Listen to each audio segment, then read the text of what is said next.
in life, you know what happiness is, and I hate to say this, but it's basically under your control. It is. It's your perspective. That's what makes you happy or sad.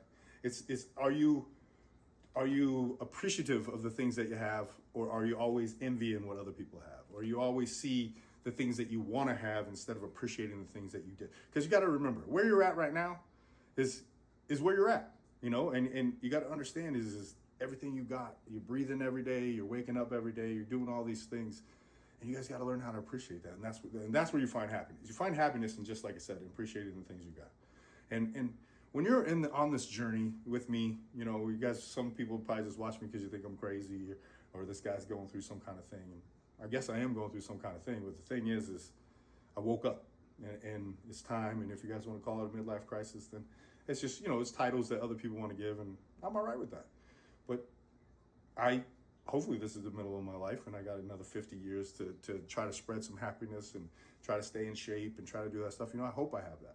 But I'm just taking it one day at a time. And here's what I got to tell you. This is where you set your goals. This is where you, instead of, trying to just look at the top of the hill, set your goal there, and hopefully you achieve it.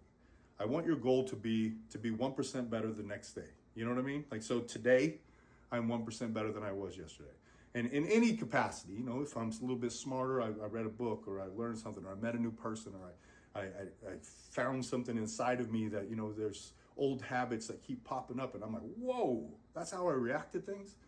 And then now I've learned how to be able to step back from situations where I'm upset, or, I react, or somebody, when people get critical of you, you tend to be, you get defensive.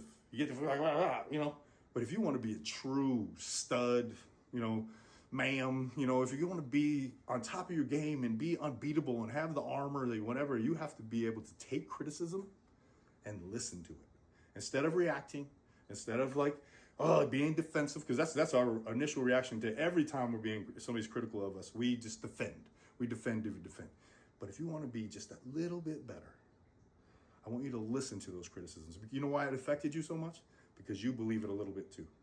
So you have to understand. Be stronger than that. Be better than that. Be 1% better every day, and you're going to get to wherever you want to go. And that is your goal. Your goal is 1% every day. Now we ain't looking at the top of the mountain. We can peek at it, but that's not it. That's the journey. That's the goal. Getting on the journey. You guys have a wonderful Taco Tuesday. I'll talk to you tomorrow.